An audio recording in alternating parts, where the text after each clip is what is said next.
Assalamualaikum warahmatullahi wabarakatuh.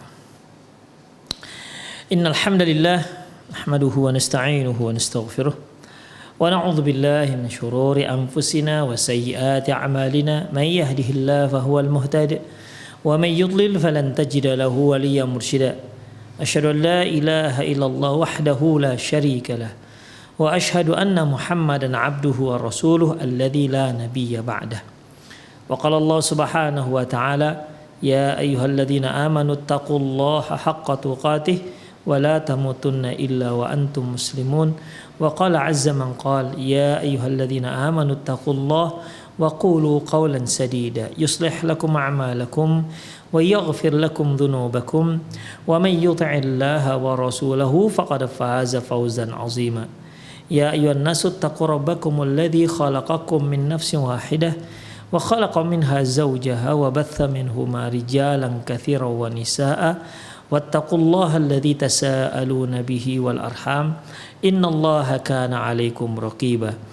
Amma ba'du, nastaqal hadithi kitabullah wa khairal hadi hadi Muhammad sallallahu alaihi wasallam wa syarrul umur muhdatsatuha wa kullu muhdatsatin bid'ah wa kullu bid'atin dhalalah wa kullu dhalalatin finnar.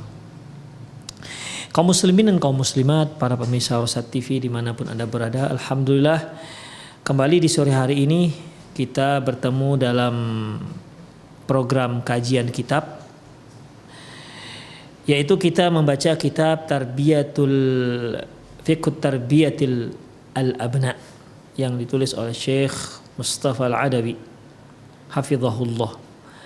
Ikhwah, di kajian lalu kita telah menyinggung terkait dengan anak yang merupakan rezeki Allah Subhanahu wa taala, amanah yang Allah berikan kepada kita.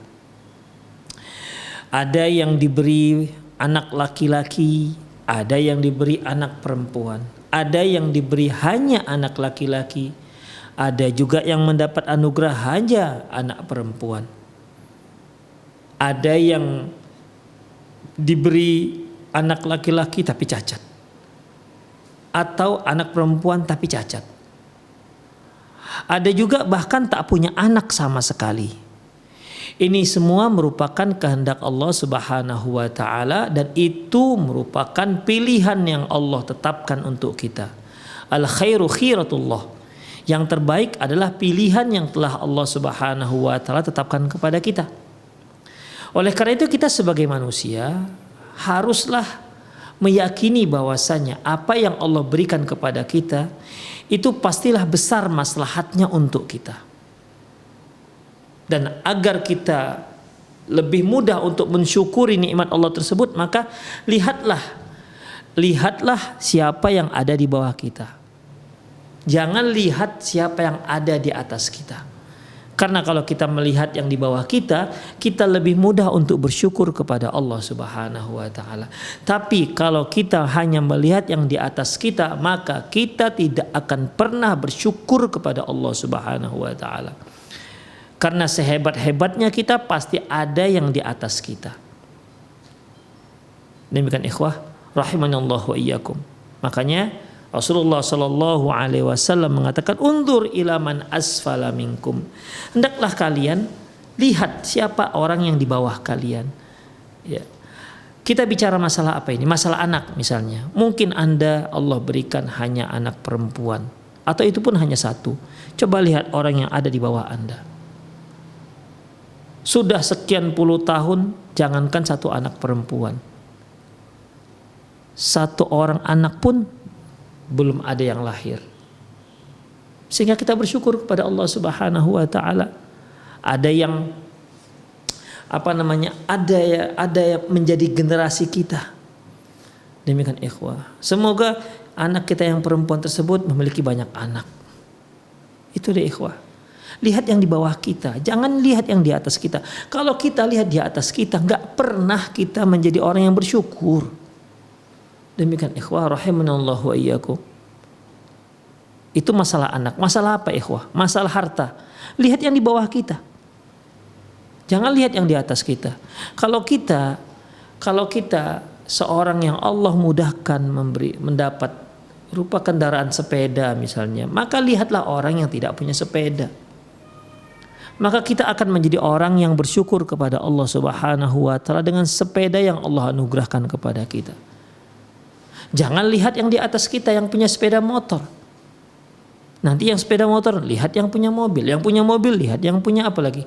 Yang punya mobil mewah, yang punya mobil mewah nanti lihat dia yang mobil yang samping jadi mobil nanti bisa pesawat, bisa juga terbang. Demikian ikhwah. Kemudian yang pesawat terbang ada yang jet segala macam.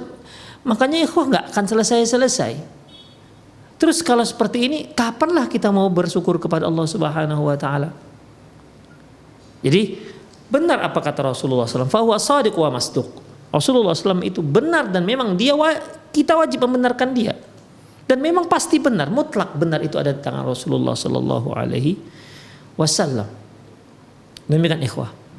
Makanya beliau katakan juga, wala tandur ilaman huwa fauqak. Jangan kamu lihat yang di atas. Demikian ikhwah. Ya. Itu sangat penting dalam kehidupan kita, terutama terkait dengan masalah anak-anak yang sedang kita pelajari ini. Demikian ikhwah, a'azinallahu wa iyyakum. Kalau kita lihat Rasulullah, memang beliau diberi anugerah anak laki-laki perempuan, tapi anak laki-laki beliau tidak ada sampai besar. Semuanya meninggal di saat mereka di usia kecil. Yang sampai dewasa bahkan sampai menikah hanyalah anak-anak beliau yang perempuan. Itu ikhwah. Lihat Nabi Lut hanya punya anak perempuan. Lihat Nabi Ibrahim hanya punya anak laki-laki. Lihat Nabi Yahya nggak punya anak sama sekali. Itulah ikhwah rahimanallahu wa iyyakum. Baik. Kita lihat fa Nabiullah Sulaiman alaihi salam yurzaqu bin nisfi insan.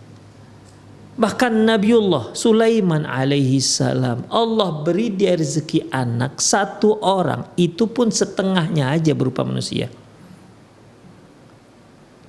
Bayangkan ikhwah. Fa subhanallah Sulaimanul ladzi wahabahu Allah mulkan la yanbaghi li ahadin min ba'di. Nabi Sulaiman yang sudah kita ketahui Allah Subhanahu wa taala berikan dia kekuasaan yang tidak diberikan kepada siapapun setelah beliau. Yurzaqu binisfi insan. Anaknya setengah manusia. Allahu alam, setengah manusia, setengah lagi bentuk apa Allahu alam bissawab. Sulaimanul ladzi sakharat lahul jin wa sayatin. Sulaiman yang menguasai jin dan setan. Bayangkan ikhwah.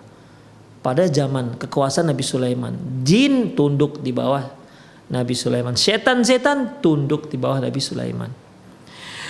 Wa sukhirat lahu rihal 'asifah wa kadzalika al-layyina war-rakha tajri bi amri haitsu asab. Demikian juga Nabi Sulaiman alaihissalam menguasai angin puting beliung, angin yang sepoi-sepoi, serta angin angin mamiri lah kita katakannya. Ya, dari mulai angin kencang, angin sedang sampai angin sepoi-sepoi itu semuanya dikuasai oleh Nabi Sulaiman. Tajri bi amri haitsu asab, di mana angin ini bertiup sesuai dengan yang dikehendaki oleh Nabi Sulaiman alaihissalam. Jadi kalau kata Nabi Sulaiman, angin kamu bertiup ke arah sana, itu angin nurut, masya Allah. Sebagaimana yang kita ketahui bahwasanya angin itu kan benda mati, iya kan? Benda mati, ikhwah. Awan benda mati, tapi ternyata tidak dengan Nabi Sulaiman. Dia menurut apa kata Nabi Sulaiman, masya Allah. Kemudian malakul ins, beliau juga penguasa manusia. Dia seorang raja yang menguasai manusia. Wasukhir lahu tayr, dan beliau juga menguasai burung-burung. Bahkan mengetahui, memahami ucapan perkataan burung. Sebagaimana yang Allah Subhanahu wa taala dalam Al-Qur'an beliau katakan, Allah berfirman bahwasanya ulimna mantiqat tayr. Kata Nabi Sulaiman, kami diajarkan percakapan burung. Jadi Nabi Sulaiman itu bisa berbicara dengan burung, masya Allah. Ya, belum ada yang berkuasa seperti ini, ikhwah. Ya, yang di bawah kekuasaan dia manusia, jin, setan, kemudian burung, kemudian angin. Bayangkan ikhwah, Belum pernah ada penguasa seperti ini. Belum pernah ada raja yang sehebat Nabi Sulaiman alaihissalam. Mungkin para pemirsa pernah membaca dalam surat An-Naml di saat Nabi Sulaiman bermusyawarah dengan menteri-menterinya. Apa kata Nabi Sulaiman? Ya ayyuhal mala'u may ya'tini bi'arsyiha qabla ayyatuni muslimin. Wahai menteri-menteriku, siapa yang sanggup membawa singgasananya Balqis sebelum dia datang sampai di sini untuk menyerahkan diri, ya, untuk tunduk dengan kerajaanku. Siapa?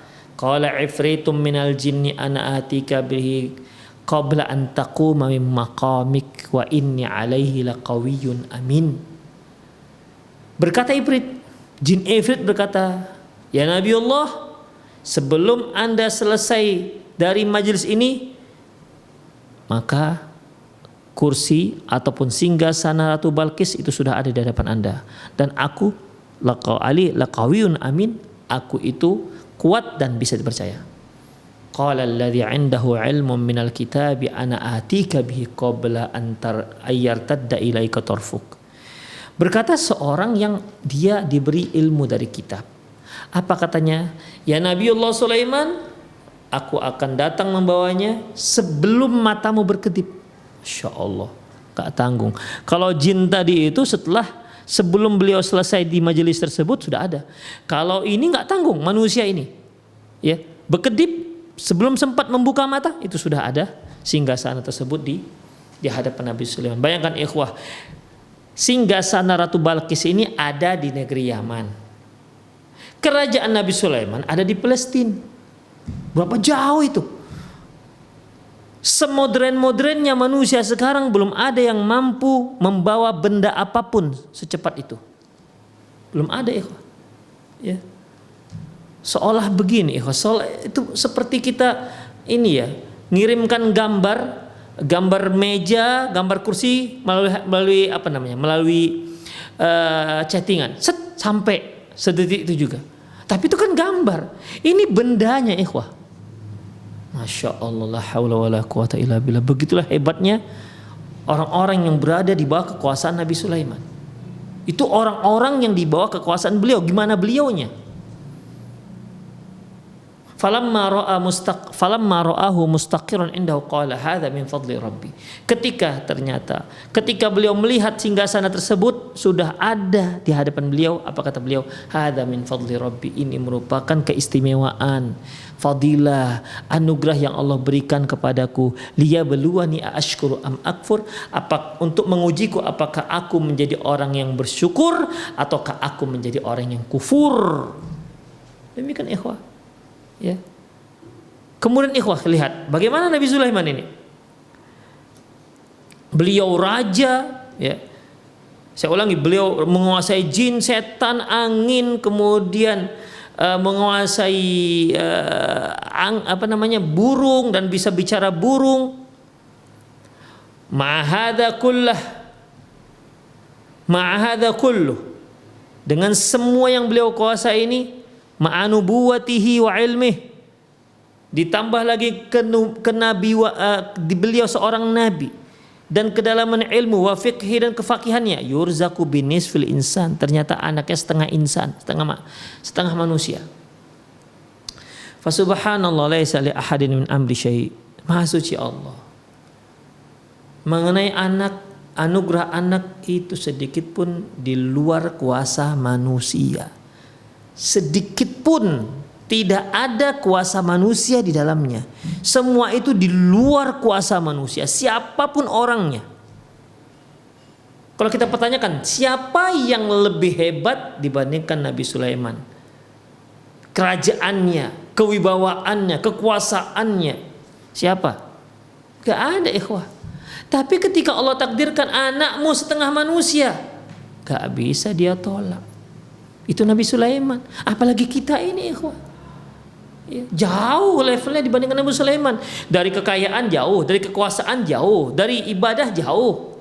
Demikian, apa yang bisa kita andalkan untuk kita bandingkan dengan Nabi Sulaiman? Demikian. Begitupun ikhwah, Nabi Sulaiman diberi anak setengah manusia. Kita, Allahu Akbar, Allah masih beri kita anak walaupun hanya satu.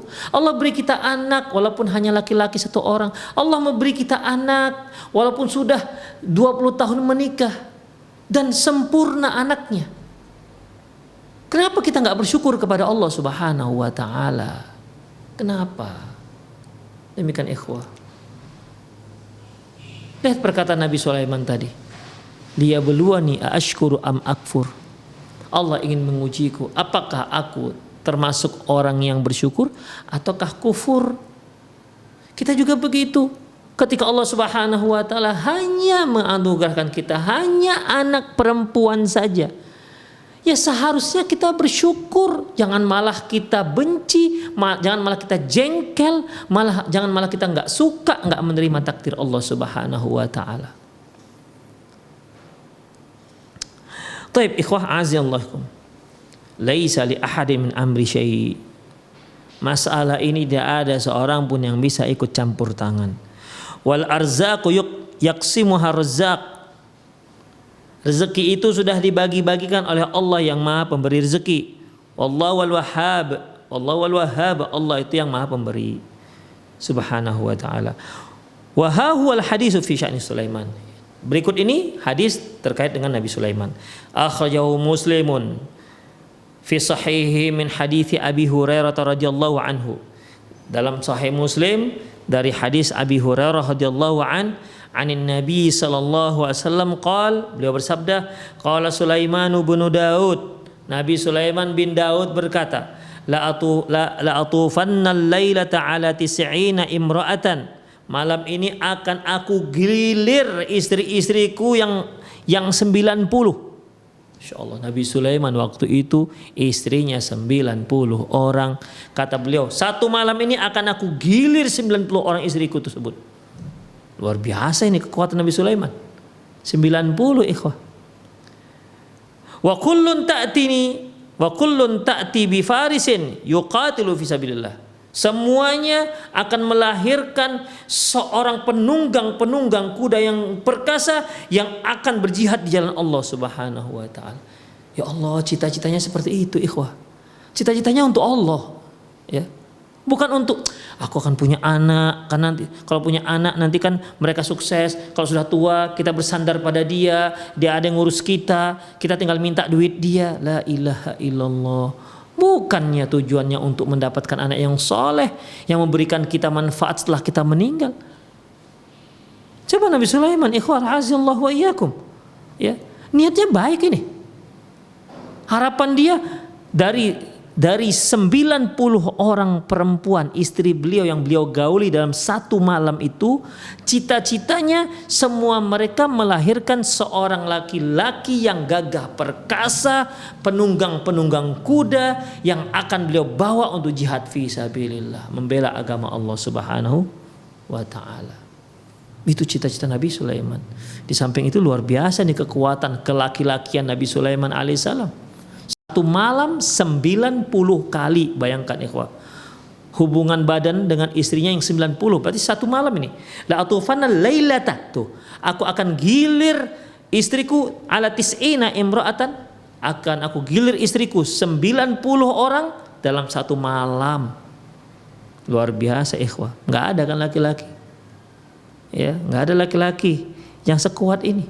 Masya Allah, beliau adalah Nabi Allah Subhanahu wa Ta'ala. Faqala lahu sahibuh, berkata temannya, qul insyaallah, ya Nabi Allah, katakan insyaallah. Kan Nabi Sulaiman mengatakan akan aku gilir istriku yang 90 dan semua akan melahirkan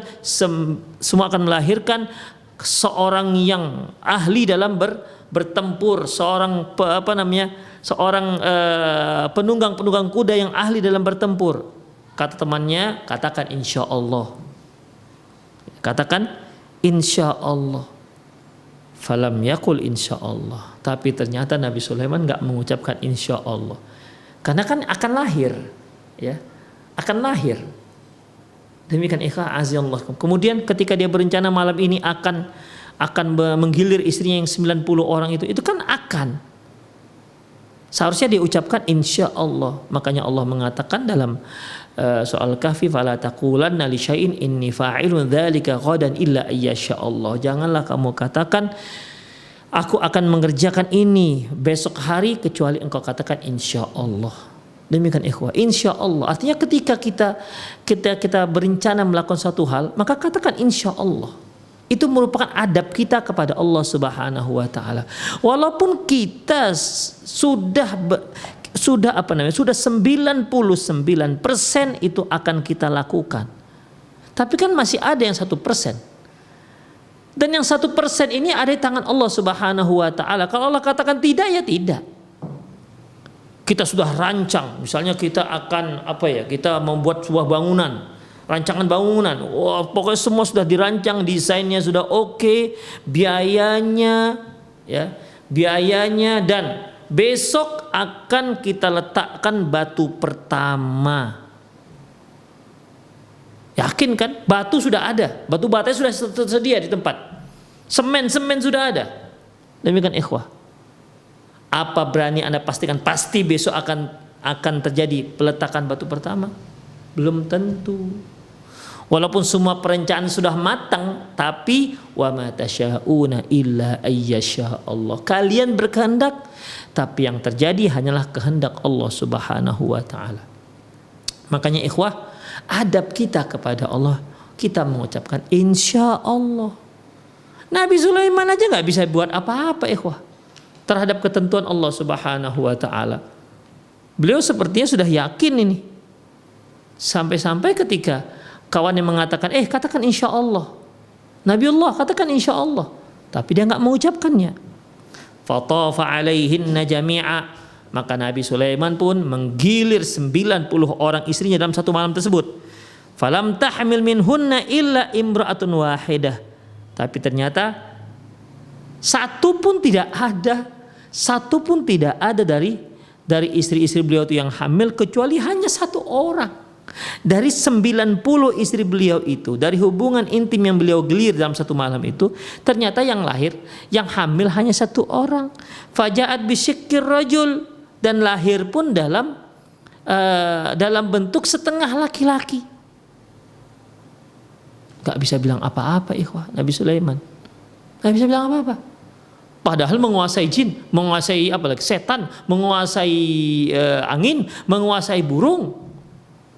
Luar biasa kan? Tak bisa buat apa-apa dengan ketentuan Allah Subhanahu wa taala. Lahir satu orang, hamil hanya satu orang istri beliau. Begitu lahir setengah laki-laki, setengah lagi Allahu alam. Apa setengahnya lagi? Gak disebutkan. Fa'aimul ladzi nafsu Muhammadin biyadi, demi zat yang jiwa Muhammad ada di tangannya, lau qala insyaallah la jahadu fi sabilillahi fursanan ajma'un. Seandainya Nabiullah itu mengucapkan insyaallah, niscaya akan lahir dari 90 wanita dia 90 wanita beliau itu anak-anak yang memang hebat dalam pertempuran, anak-anak yang jago dalam mengendarai kuda dan bertempur dalam jihad fisabilillah, semuanya kalau dia katakan tadinya insya Allah. Demikian ikhwah, ya. Kita nggak bisa buat apa-apa. Sehebat apa kita jika kita bandingkan Nabi Sulaiman alaihissalam. Makanya ikhwah, Nabi Sulaiman saja tidak bisa buat apa-apa, apalagi kita. Makanya kita harus pasrah pada Allah Subhanahu wa taala. Nerima apa yang Allah Subhanahu wa taala tetapkan. Ya, terimalah dan yakinilah satu hal, dan ini akan kita terus ulangi, al khair khiratullah, yang terbaik untuk kita adalah pilihan yang Allah tetapkan untuk kita.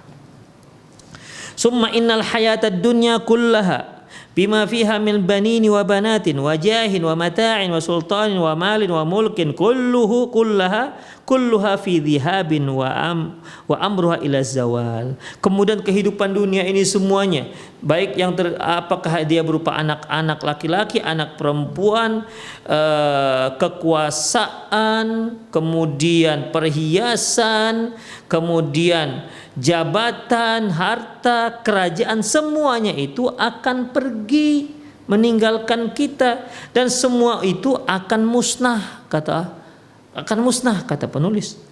Wahiyal akhiratu qad aqbalat, sementara akhirat akan datang. Tidak ada seorang pun di antara kita yang sekarang ini, yang hidup sekarang ini, kecuali akhiratnya akan datang. Dunianya akan pergi meninggalkan dia. Wasa'atu qad iqtarabat. Kiamat terus semakin mendekat. Ya, kalaupun enggak kiamat yang besar yang mendekat, kiamat kecil yaitu kematian. Ya, kematian kita itu juga termasuk kiamat. Wal azifatu qad azafat. Kemudian hari kiamat akan datang. Fala tadhhab binafsika ba'idan, makanya jangan kamu jauh-jauh, jangan kamu boyong dirimu jauh-jauh dari syariat Allah Subhanahu wa taala. Bal kun radiyan bi qada'illahi ala kulli halin hamidan lahu ala as-sara wa syakiran lahu ala an-na'ma sabiran ala kulli khair wal bala. Tapi hendaklah jadilah engkau orang yang ridha terhadap ketetapan Allah dan senantiasa bertahmid kepada Allah atas semua kebahagiaan, kesenangan. Bersyukurlah atas semua nikmat dan bersabarlah atas semua kebaikan dan ujian. Demikian ikhwah, perlu bersabar. Sebagaimana yang saya yakin para pemirsa sering dengar bahwasanya sabar itu as-sabru ala qadarillah, sabar terhadap takdirnya Allah Subhanahu wa taala. Was-sabru yang kedua yaitu as-sabru ala taatillah, sabar untuk tetap bertaat kepada Allah Subhanahu wa taala. Was-sabru an ma'asillah, dan sabar terhadap maksiat Allah Subhanahu wa taala, hal yang sifatnya maksiat. Artinya yang pertama, bersabarlah atas ketetapan Allah Subhanahu wa taala. Ya. Karena Allah lebih tahu tentang hal itu, maka bersabar menerimanya. Kemudian sabar di atas ketaatan Allah, karena setiap ketaatan yang kita lakukan itu butuh kesabaran, ikhwah. Ya. Butuh kesabaran. Tidak usah jauh-jauh, sholat kan butuh kesabaran. Ya, sholat butuh kesabaran. Kalau enggak kita akan malas-malasan sholat. Kemudian sabar untuk menahan diri agar tetap bertahan, jangan sampai melanggar syariat Allah Subhanahu wa taala. Ini disebut dengan as-sabru ala kulli khairin wal bala, sabar atas semua kebaikan dan ujian. Ini yang disebut Allah Subhanahu wa taala, wa nabluukum bisyarri wal khair fitnah, dan kami uji kalian dengan keburukan dan dengan kebaikan. Dan memang yang namanya manusia hidup di dunia itu semuanya adalah ujian. Alladzi khalaqal mauta wal hayata liyabluwakum ayyukum ahsanu amala. Allah yang menciptakan kematian dan kehidupan agar menguji siapa di antara kalian, untuk menguji kalian siapa di antara kalian yang paling baik amalannya. Fala takunanna minal jahilin alladzina qala Allah fihim. Janganlah kalian itu seperti orang-orang jahil terdahulu, di mana Allah Subhanahu wa taala menceritakan dalam Al-Qur'an tentang mereka itu, tentang tingkah laku mereka, tentang perangai mereka. Apa kata Allah? Kalau Allah Subhanahu wa taala dalam surat Nahl ayat 58 59, wa idza busyira ahaduhum bil untha, apabila mereka mendapat kabar baik dengan lahirnya seorang wanita perempuan, dhalla wajhu muswaddah, maka tiba-tiba mukanya berubah menjadi hitam, wa huwa qadhim, karena marah. Karena orang dahulu paling tak suka dengan anak perempuan. Bagi mereka anak perempuan itu penghinaan, hanya akan merusak dan mencoreng nama baik keluarga, hanya akan menghinakan keluarga. La ilaha illallah. Begitulah nasib anak perempuan pada zaman jahiliyah terdahulu. Yatawara minal qaumi min su'i ma busyira bihi, dan kemudian dia rahasiakan kabar gembira ini punya anak perempuan. Itu kan berupa kabar gembira, ikhwah. Apalagi Rasulullah mengatakan bahwasanya itu merupakan mereka yang memiliki 2 orang anak perempuan akan menjadi hijab penghalang dia dengan api neraka. Ini kan kabar gembira. Lahirnya anak perempuan itu kabar gembira. Lahirnya anak laki-laki itu juga sebuah kabar gembira. Makanya busyira di sini, ikhwah. Ya. Tapi orang-orang jahil ini yatawara minal qaumi min su'i ma busyira bihi. Berita gembira itu dia rahasiakan. Ya. Berita gembira itu dia rahasian karena itu mereka anggap punya anak perempuan, lahirnya anak perempuan itu sebuah keburukan. Kemudian apa yang mereka lakukan? Ayumsikuhu ala hunin. Mereka menganggap ini kalau saya pelihara berarti kami akan hina. Ayumsikuhu ala hunin. Am yadussuhu fiturab. Atau mereka tanam hidup-hidup di tanah. La ilaha illallah. Sangat zalim terhadap anak-anak perempuan. Ala sa'a ma yahkumun. Sungguh buruk apa yang mereka tetapkan. Demikianlah nasib wanita pada zaman jahiliyah. Ketika datang Rasulullah SAW, diangkat derajat kaum wanita. Makanya berbahagialah wahai kaum muslimah. Anda dahulu diperlakukan seperti itu. Islam yang mengangkat harkat dan martabat kaum wanita. Diperintahkan agar mereka tetap lebih banyak di rumah. Untuk apa? Untuk menjaga harkat dan martabat kaum wanita. Jangan banyak bergaul dengan laki-laki. Untuk apa? Supaya mereka menjadi orang-orang yang gak gaul begitu? Bukan. Untuk menjaga harkat dan martabat kemuliaan seorang wanita. Begitu ikhwah. Wanita itu dalam agama Islam, wanita itu satu yang sangat istimewa. Sangat istimewa ikhwah. Ya. Mereka, Islam gak membiarkan mereka keluar rumah. Belanja. Ya, belanja. Dalam Islam sebaiknya suami yang belanja. Jadi istri ya urusannya di rumah aja. Di dapur begitu. Mau belanja apa? Belanja keluar. Jadi dia gak terpapar sinar matahari. Ya. Nggak perlu lagi dia mengoles-oleskan kulitnya kulitnya dengan yang anti pakai sunblock, pakai anti UVB dan lain-lainnya ikhwah. Kenapa? Laki-laki yang belanja. Demikian ikhwah rahimani Allahu wa iyyakum. Itulah hebatnya. Kalau dia pergi, laki-laki yang nyeterin sampai kemana dia inginkan. Diistimewakan ikhwah, diistimewakan. Tapi la ilaha illallah, banyak di kalangan kaum muslimin termakan propaganda orang-orang orientalis, orang-orang kafir bahwasanya Islam itu mendiskriminasikan, mendiskreditkan kaum wanita. Bagi mereka wanita itu mereka menuntut persamaan gender laki-laki dan perempuan. Akhirnya mereka mengajak kaum wanita keluar dari rumah dan meninggalkan rumah. Akhirnya anak puntang-panting bagaikan ayam kehilangan induk. Mereka mengajak kaum wanita untuk ikut bertinju di hadapan kaum laki-laki, ikut bertinju, ikut main bola. Demikian ikhwah. Mengikuti setiap aktivitas yang dilakukan oleh kaum laki-laki yang sangat tidak pantas sebenarnya dilakukan oleh perempuan. Bahkan untuk laki-laki pun sebenarnya nggak pantas. Apalagi untuk perempuan. Bertinju misalnya. Demikian ikhwah azallahu wa ikum. Main bola misalnya. Nggak pantas kaum wanita main bola. Apalagi ditengokin oleh kaum laki-laki. Itulah ikhwah. Ya. Akhirnya wanita menjadi makhluk yang dijadikan sebagai bisnis peraup banyak uang. Makanya semua hal promo dengan wanita. Wanita telanjang. Demikian ikhwah.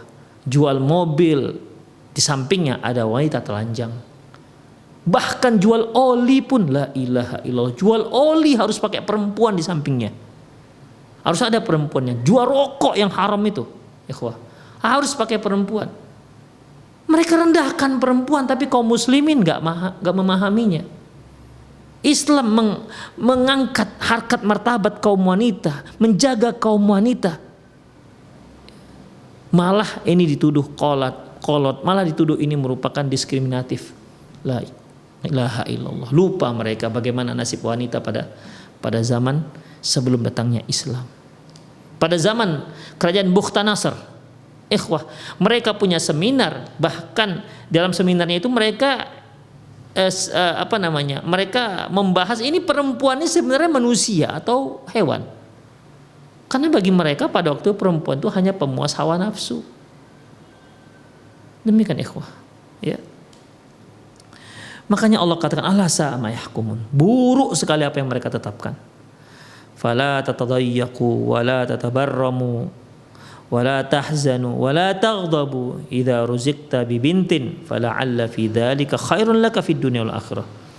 Janganlah hatimu merasa sempit, janganlah kamu sedih, janganlah kamu marah apabila Allah berimu rezeki berupa anak perempuan, seorang anak perempuan, karena semoga itu semua baik untukmu di dunia dan akhirat. Ya, sebagaimana yang ayat yang telah kita bacakan, asa an taqra'u syai'an wa huwa khairul lakum, asa an tuhibbu syai'an wa huwa syarrul lakum, wa asa an taqra'u syai'an wa huwa khairul lakum. Bisa saja kamu mencintai sesuatu tapi sebenarnya itu enggak baik bagimu, dan bisa saja kamu membenci sesuatu tapi sebenarnya itu baik untukmu. Demikian ikhwah, ya. Allah juga pernah mengatakan la tadri, kamu tidak tahu siapa di antara mereka yang aqrabu lakum naf'ah. Kamu nggak ngerti, nggak tahu mana yang lebih banyak manfaatnya terhadap kalian. Jadi Allah Subhanahu wa taala ketika memberi kita anak perempuan, insya Allah itu lebih bermanfaat untuk kita. Jangan hatimu merasa sempit, jangan sedih, jangan marah, ya, jika Allah beri kita anak perempuan. Walakin qul, tapi katakanlah alhamdulillah washkurillah ala ni'amihi wa alaihi wa fadlihi wa ihsani ala kulli hal.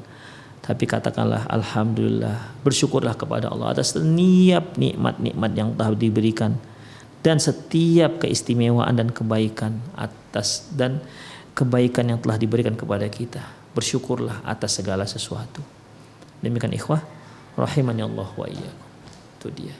Jadi intinya ini penulis ingin agar ketika kita menikah dan menginginkan anak, maka sudah pasrah saja apa yang Allah Subhanahu wa taala berikan. Apa yang Allah berikan bersyukurlah, karena itulah yang terbaik untuk kita. Ingat kalimatnya, al khair khiratullah. Yang namanya yang baik itu adalah yang ditetapkan oleh Allah, pilihan yang Allah tetapkan untuk kita. Kemudian para pemirsa sekalian rahimanallahu wa iyyakum, ta'widul mauludi 'inda wiladatih. Ketika anak kita lahir, maka disunnahkan untuk berdoa ta'awudz, berdoa mohon perlindungan kepada Allah dari gangguan setan terhadap anak ini.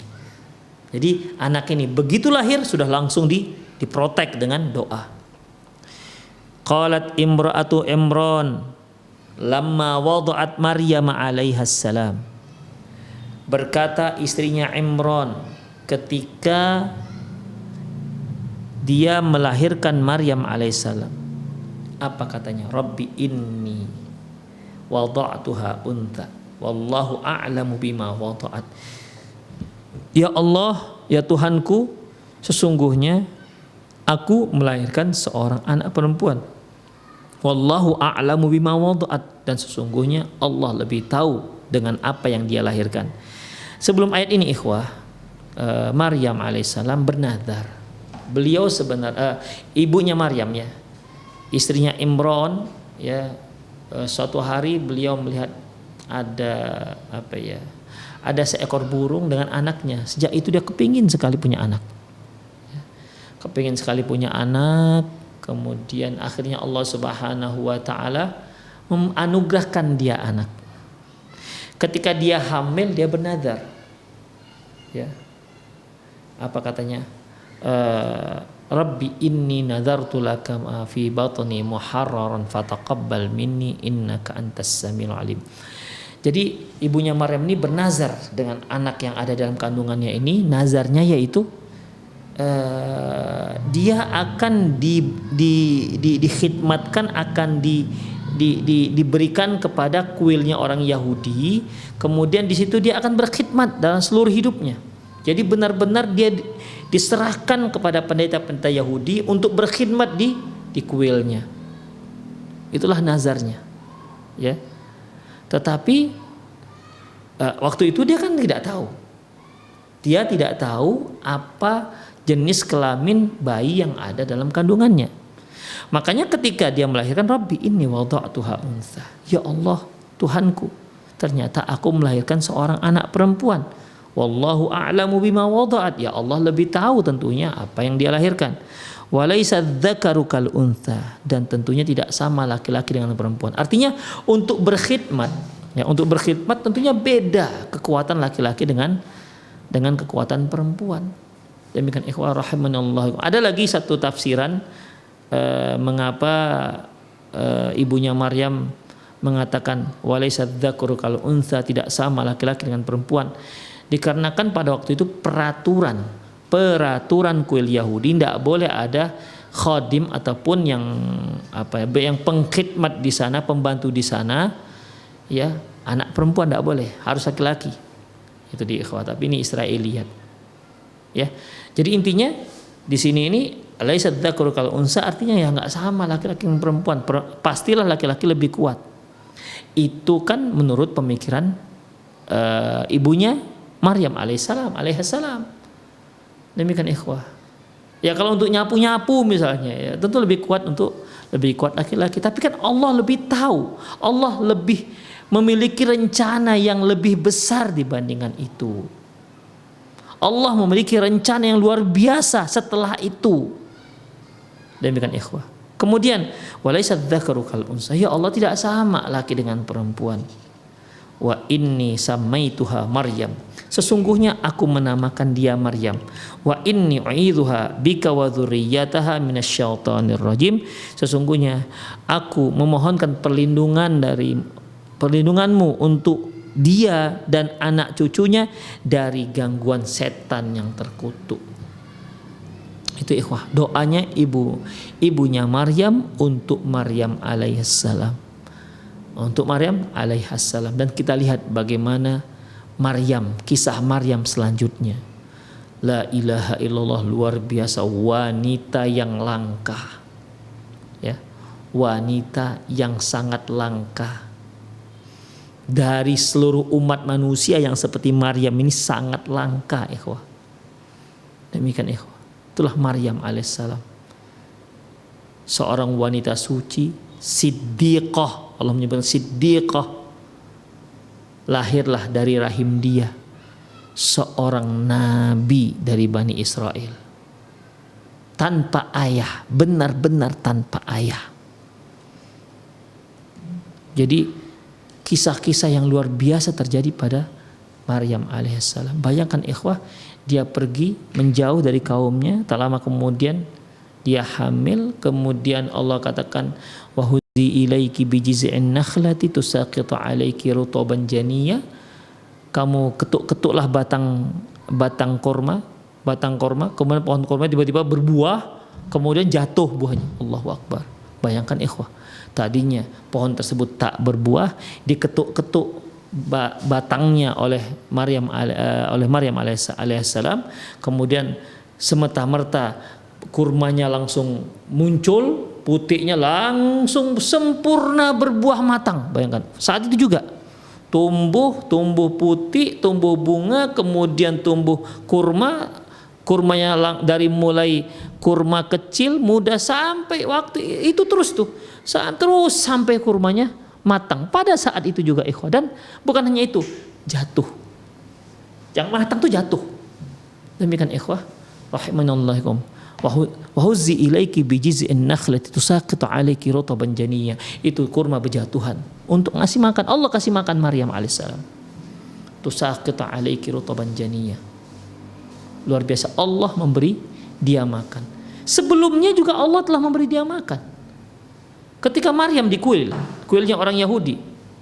Ketika itu Nabi Zakaria yang memberi dia mengasuh dan memberi dia kafalah. Kafalah itu artinya yang mengasuh, yang merawat tuh Nabi Zakaria. Suatu hari Nabi Zakaria masuk ke mihrabnya dia, tempat ibadahnya Maryam. Apa kata Nabi Zakaria? Ya Maryamu anna laki hadha. Ya Maryam, ini buah-buahan dari mana? Karena waktu itu ikhwah, Maryam alaihissalam dia punya persediaan buah-buahan musim dingin, padahal waktu itu musim panas. Kemudian dia punya buah-buahan musim panas padahal pada waktu musim dingin. Makanya heran Nabi Zakaria, "Ya Maryamu anna laki hadza?" Apa kata Maryam? Qalat huwa min indillah. Itu Allah yang kasih. Masya Allah, Allah yang kasih, ikhwah. Demikian juga ketika dia hamil dan melahirkan, Allah kasih juga. Kamu ketuk saja sudah batang korma itu akan jatuh korma-kormanya. Padahal tadinya kormanya tidak ada di situ. Padahal batang kormanya, pohon kormanya belum tumbuh buah korma. Ini langsung tumbuh, ikhwah. Itulah ikhwah. Dan setelah itu terjadilah kisah demi kisah yang luar biasa mengagumkan. Siapa orang ini? Dia adalah Maryam alaihissalam yang dilahirkan oleh ibunya. Ya, yang dilahirkan oleh ibunya, di mana ketika dia lahir, apa kata ibunya? Wa inni u'idzuha bika wa dzurriyyataha minasyaitonir rajim. Ya Allah, aku mohon pelindungan darimu untuk dia dan anaknya. Dia dan anaknya dari gangguan setan yang terkutuk. Itulah Maryam alaihissalam. Demikian ikhwah. Dari sini juga ada satu hukum yang bisa kita simpulkan, di mana dibolehkannya kita memberi nama di saat anak itu lahir. Ya, dibolehkannya kita memberikan nama di saat anak itu lahir. Nah seperti ini Maryam alaihissalam. Maryam, ibunya begitu melahirkan, wa inni samaituha Maryam. Dia aku namakan Maryam. Kalau ada yang mengatakan bahwasanya ini syariat yang lalu, syariat agama lalu, ikhwah, konsep dalam kaidah dalam syariat kita bahwasanya syariat agama-agama yang lalu itu juga syariat kita selama tidak ada pertentangan dari syariat kita. Syariat yang ada pada agama yang lalu selama tidak ada pertentangan dengan syariat kita, maka dia menjadi syariat kita. Makanya Rasulullah SAW pernah bersabda, wulidalil lailah waladun sammaituha bi ismi abi Ibrahim. Tadi malam lahirlah anakku dan kunamakan dia Ibrahim alaihissalam. Itu ikhwah. Jadi boleh kita memberikan nama di malam kelahiran, di hari kelahiran anak. Sebagian lagi berpendapat bahwasanya apabila dia belum ada niat untuk berkekah, mungkin dikarenakan merasa belum sanggup, maka dia boleh memberikan nama di hari anaknya tersebut lahir. Tapi kalau dia ada niat untuk kekah, maka berilah nama di hari akikahnya. Kullu mauludin marhunun bi aqiqatihi. Sungguhnya semua anak itu tergadai dengan akikahnya. Tudbahu yauma sabi'ihi, yang akan disembelih di hari yang ketujuh. Wa yusamma, diberi nama. Wa yumit anhul adza, dan dibersihkan rambutnya. Demikian ikhwah. Kalau dia di hari 14, maka silahkan di hari 14. Demikian juga di hari 21. Kalau tidak juga berarti silahkan kapan dia mengakikahkan, dia sanggup mengakikahkannya, sebagaimana fatwa Syekh Muhammad bin Shalih Al-Utsaimin. Tapi penamaannya ya sudah boleh kapan saja. Ya, tidak harus menunggu kapan dia sempat, kapan dia sanggup. Misalnya kalau dia sanggupnya nanti setelah 2 tahun, jadi anak itu selama 2 tahun gak punya nama, kan gak mungkin. Demikian ikhwah rahimanallahu wa iyyakum. Itulah dia luar biasanya.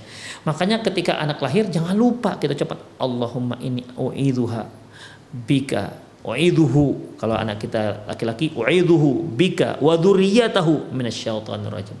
Ya kalau kita nggak bisa bahasa Arab, bahasa Indonesia, ya Allah berilah, lindungilah anak saya ini dan keturunannya dari gangguan setan-setan yang terkutuk.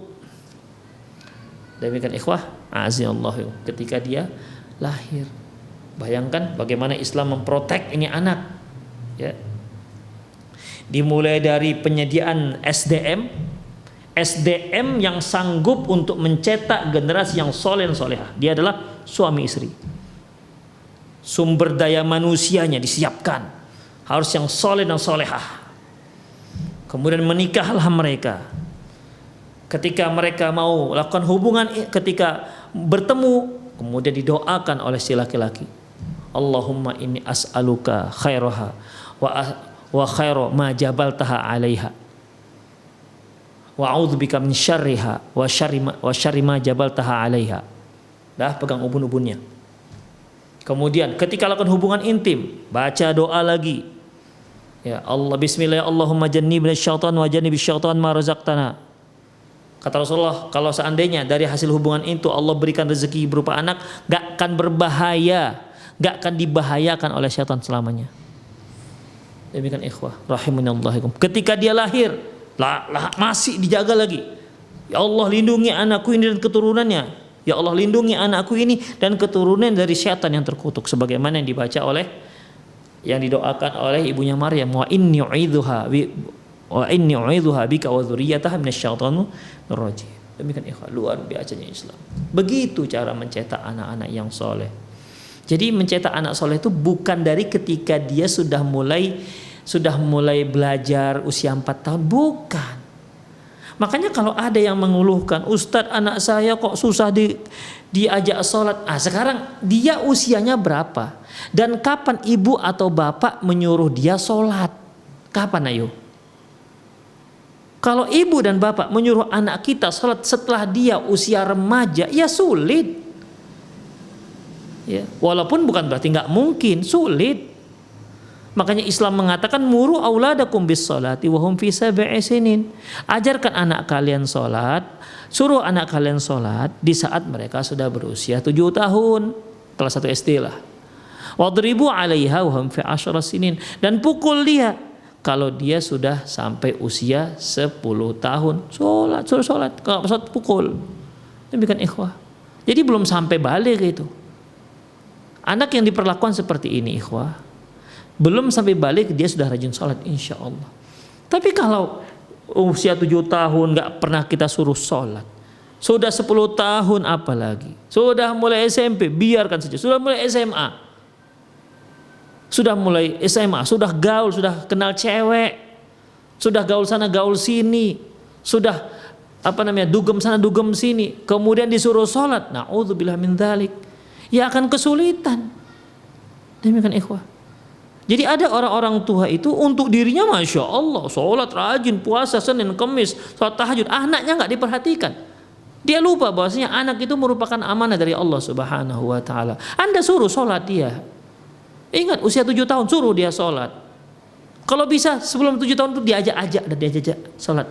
Kalau dia laki-laki diajak-ajak sholat. Kalau dia sudah pandai sholat gerak, ya sudah, ajak dia sholat. Asalkan gak buat ribut di masjid.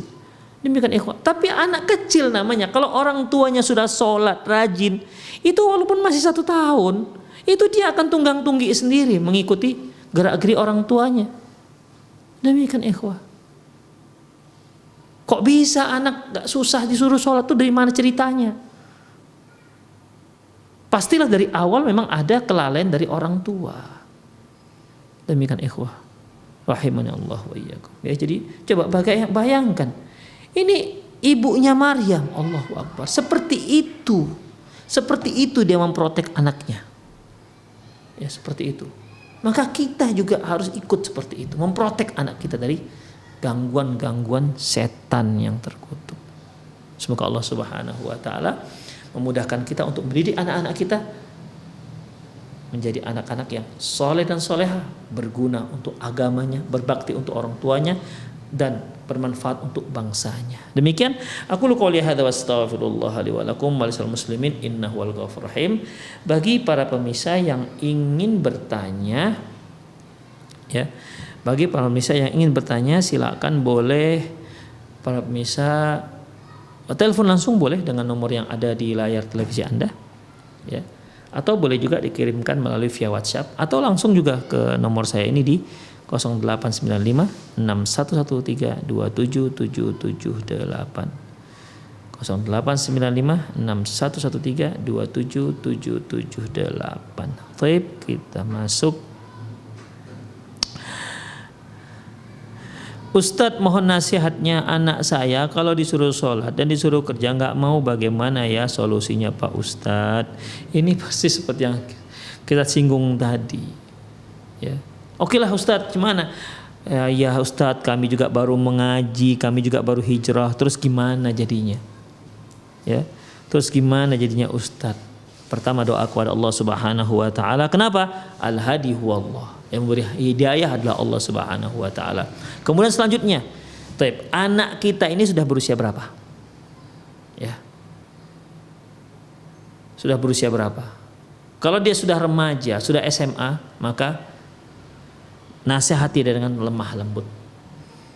Tidak asal lagi main pukul. Jangan main pukul. Karena anak seusia itu tidak bisa main pukul.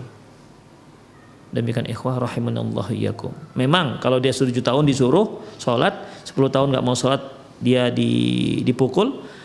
Kalau anak dari 7 tahun kita nggak pernah suruh dia sholat, masa sih 7 tahun kita pukul? Sementara kita tidak melalui step-step yang telah ditetapkan oleh syariat, langkah-langkah awal yang telah ditetapkan oleh syariat. Kalau Anda menyuruh dia dari 7 tahun sampai 10 tahun nggak juga sholat, boleh dipukul. Ini Anda nggak ada nyuruh sama sekali. Jadi bagaimana? Nasihati. Datang, doa kepada Allah pertama. Datang, atau nasihati dengan cara baik.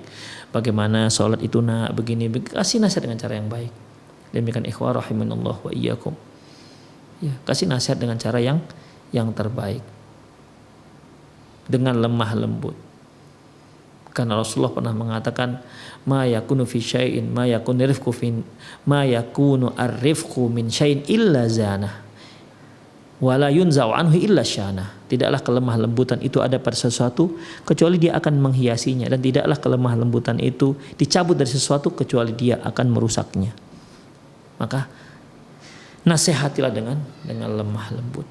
Demikian ikhwah. Kemudian coba ajak dia ngaji, ajak dia baca Quran, pelan-pelan ajak dia baca Quran, dan coba pelan-pelan diprotek dia dari kawan-kawan yang buruk. Dari kawan-kawan yang buruk, karena banyak pengaruh teman. Apalagi kita sekolahkan anak kita, yang penting sekolah-sekolah favorit, tapi kita nggak tahu siapa teman dekatnya. Karena teman dekat itu sangat berpengaruh terhadap jiwa kita. Almar'u ma'adini khalilihi, kata Rasulullah. Seorang itu agamanya itu sama seperti teman dekatnya. Itulah ikhwah rahimanallah. Tidak ada cara lain selain menasihati. Nasihati dengan cara yang lemah lembut, dan jangan lupa doa terus kepada Allah Subhanahu wa taala. Dan juga jangan lupa berikan dia contoh yang terbaik. Berikan dia contoh yang terbaik, bagaimana sholat yang terbaik, bagaimana si ibu dan si ayah harus memberikan contoh bagaimana sholat yang terbaik, bagaimana memberikan contoh rajinnya sholat. Jangan sampai si ibu suruh sholat, si ibu sendiri, suaminya sendiri nggak sholat. Demikian, ini akan kesulitan, timpang jadinya pendidikan itu. Ya Allahu a'lam bissawab. Assalamualaikum, saya Ibu Imas dari Arjasari, Bandung. Ustadz, saya mau tanya, apakah rambut bayi yang sudah digunduli harus dibayar uang dengan harga emas atau perak? Dan satu lagi, cara mensucikan pakaian yang kena air kencing bayi perempuan itu bagaimana? Syukran jazakumullah khairan. Ibu Imas dari Bandung, jazakumullah khairan Ibu Imas, semoga Allah Subhanahu wa taala senantiasa menjaga Ibu dan istiqomah di atas sunnah Rasulullah SAW. Baik, mengenai rambut bayi, ya, sebagaimana yang hadis yang telah kita bacakan tadi, kullu mauludin marhunun bi aqiqatihi. Sungguhnya setiap anak itu tergadai dengan hewan akikahnya, tudbahu yauma sabi'ihi, yang disembelih di hari yang ketujuh, wa yusamma, ditetapkan namanya, ditabalkan namanya, wa yumit anhul adza, dan digundul kepalanya. Saat digundul kepalanya, rambutnya itu ditimbang berapa gram. Demikian. Ya. Dapatlah misalnya 5 gram atau 10 gram. Kemudian berinfaklah 10 gram emas. Jadi kadarnya emas, bukan berinfaklah 10 gram perak, bukan emas, ya. Berinfaklah 10 gram perak. Makanya ketika dicukur kepalanya jangan dicampurkan ke air, karena sebagian orang, ya, begitu dicukur kepalanya dia celupkan ke air, ya tambah berat lah dia jadinya. Demikian ikhwah. Yang tadinya hanya 10 gram bisa jadi setengah kilo jadinya. Ya. Cukurlah, dan cukurnya semua, ya, cukurnya semua. Ya, cukurnya semua sampai gundul licin. Demikian, dan ditimbanglah. Demikian.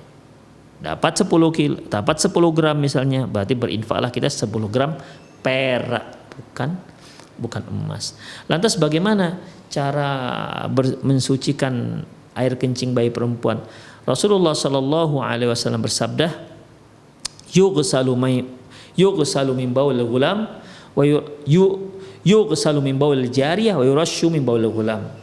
Beliau sallallahu alaihi wasallam mengatakan untuk ompol bayi perempuan dibasuh dan untuk ompol bayi laki-laki itu cukup diambil air dan dipersih-persihkan saja di tempat pakaian yang terkena ompol.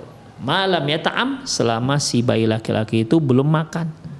Tapi kalau dia sudah makan, ya dia sudah mengkonsumsi selain air susu, ada makan nasi tim misalnya atau bubur yang lain, maka hukum air ompolnya sama dengan ompol bayi perempuan. Demikian ikhwah rahimani Allah wa iyyakum. Di sini ada pertanyaan, Ustadz, jika kita sholat lalu anak kita nempel ke kita saat sholat sementara kita tidak tahu apakah dia ada pipis atau tidak, apa hukum sholat kita Ustadz? Ikhwah rahimani Allah wa iyyakum.